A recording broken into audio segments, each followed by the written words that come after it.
सभी साथियों को जय भीम, जय भारत, जय संविधान। साथियों, आज बरेली जिले के बेला पीर स्थित यहाँ पर चंद्रमणि बुद्ध विहार में तथागत बुद्ध की प्रतिमा स्थापित की गई है। ये आप देख सकते हैं। मैं अंदर तक आपको दृश्य दिखाता हूँ।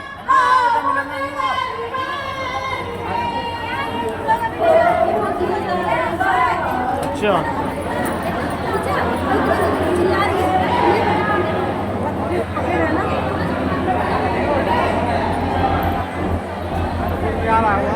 अरे एक सेकंड,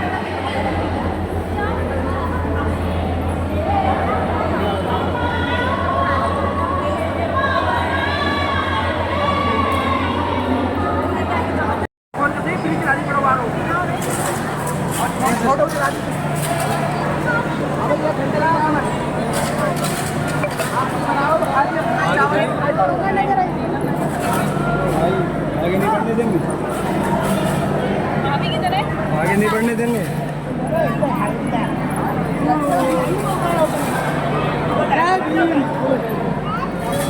खाना खाया जो कि मेरी सोच से बाहर था।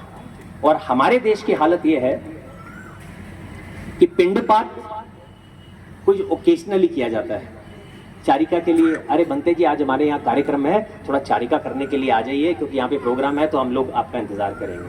भाई ऐसा क्यों है? बनते जी लोगों को तो रोज जाना है और उनको रोज खाना मिले, उसकी जिम्मेदारी उपासकों की है। तो ये जिम्मेदारियां कौन निभाएगा? क्या ये केवल हिंदू मुस्लिम सिख ईसाई का ही देश रह जाएगा, या बुद्धिस्ट हिंदू मुस्लिम सिख ईसाई भी कहलाएगा कभी? तो वो करने के लिए हम सबको भिक्षुओं का साथ देना है, उनका ख्याल रखना है।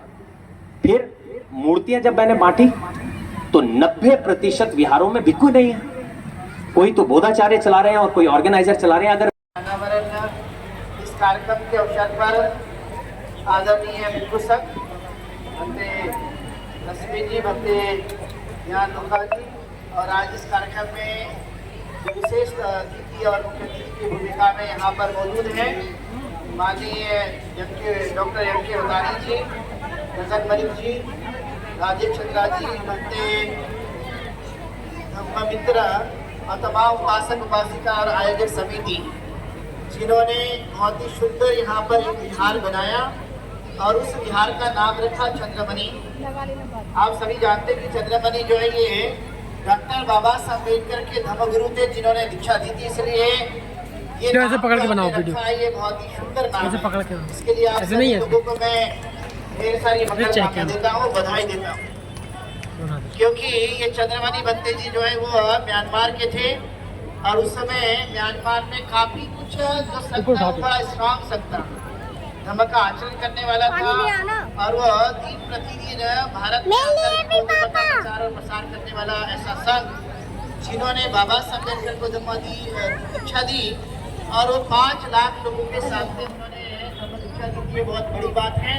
तो जिन जिन लोगों ने ये श्रमदान दिया इस बिहार को बनाने के लिए, तो निश्चित ही पुण्य अर्जित करने के पात्र हैं, जिन्होंने लगातार इस बिहार को उम्मीद है कि आप लोग इस बिहार को आगे बढ़ाने के लिए और भी मदद करेंगे।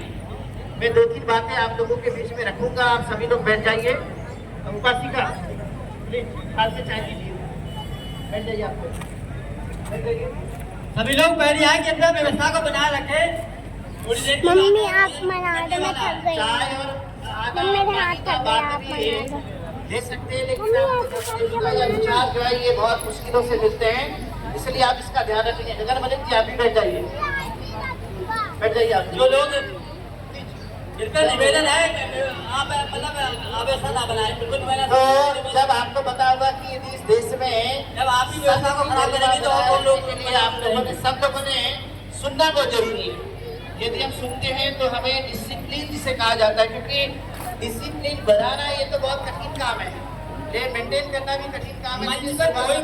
भंते जी की स्पीच तक मंच पर ना जाए कोई, ज्यादा जरूरी है। मैं पाली की एक छोटी सी गाथा जिसे कहा जाता है दानन ददन्तु श्रद्धाया, अर्थात जो भी दान देते हैं वो श्रद्धा से दिया जाना चाहिए। क्योंकि दान के बारे में कहा गया कि जब आप दान देते हैं तो एक हाथ से देने के बाद दूसरे हाथ को भी पता नहीं चलना चाहिए, उसे ही तथागत दान कहते हैं। और ये दान ने आपने देखा होगा भारत के अंदर में 84,000 विहार बनाए थे। अनाथ पिंडक ने तो आपने देखा होगा कि जब उन्हें पता चला कि तथागत गौतम बुद्ध बहुजन हिताय बहुजन सुखाय की बात करते हैं और जन कल्याण की बातें करते हैं,